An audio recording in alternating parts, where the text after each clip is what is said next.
Hi everyone, welcome back to TS Talks. If you haven't already done so, make sure you go hit that subscribe button now. In this one, I'm just talking about technology and the impact on which it has affected job cuts within recent years. Jobs and job cuts is something I've spoken about quite a bit on this channel. With previous videos talking about the beginning of the end of retail jobs. And most recently talking about Tesco, who is looking to cut just under 2,000 jobs, starting as of May this year. But in general, technology, as much as it's developed over the years and made a lot of things easier for us. In some aspects, some of the developments have made people lose jobs, and the amount of jobs available become less now. I just mentioned Tesco. Tesco is a key example of this. When I was younger, going to supermarkets and stuff, it was each till was a person. Nowadays, you've got, you've still got a certain amount of tills, but then you might have 10 or 12 self-checkouts, which, is then got one person supervising it, which, that area there probably before used to be 4 or 5 tills, which was operated by 4 or 5 workers, which obviously now is reduced to one person, and obviously they're monitoring all those self-checkout machines.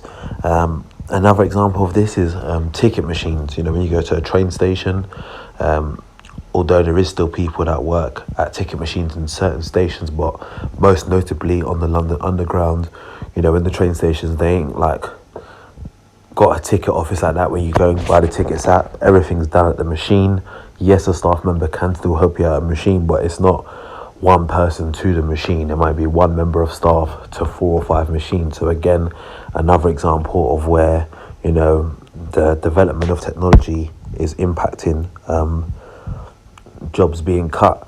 And finally, one that's started of recent, but it's not in full effect yet.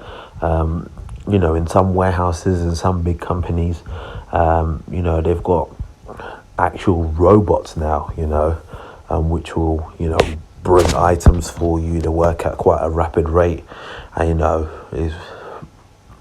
and companies are investing big money into things like this, like into machines like this, in places like warehouses, where if you need to go get an item from the other side of the warehouse and bring it to where you are, the machine will do it, and then you've just got to package it. Warehouse particularly is quite a big industry where people that don't really have much job experience can just go and get into. Not knocking it, because I've worked in a warehouse before, but I've seen this stuff firsthand, where they get in a particular, let's say, robot type thing, and this cuts the number of jobs. You may have a warehouse site that has 50 to 100 people, and now they've got 2 or 3 of these little robot machines, and the numbers are limited down to 10 workers, which again, as much as the technology and stuff makes it easier for these workers to do their job, at the same time it's cut many people from having an income. So yeah, not knocking technology at all, because obviously it's made my life easier on a day-to-day basis, and I'm sure in 20-30 years to come, a lot of things will be a lot easier to do than it is today. But at the same time, it's having an impact on jobs being cut. So I'd be very interested to hear your thoughts on it in the comment section below, and if you haven't already done so, make sure you go hit that subscribe button now, and I'll catch you next time.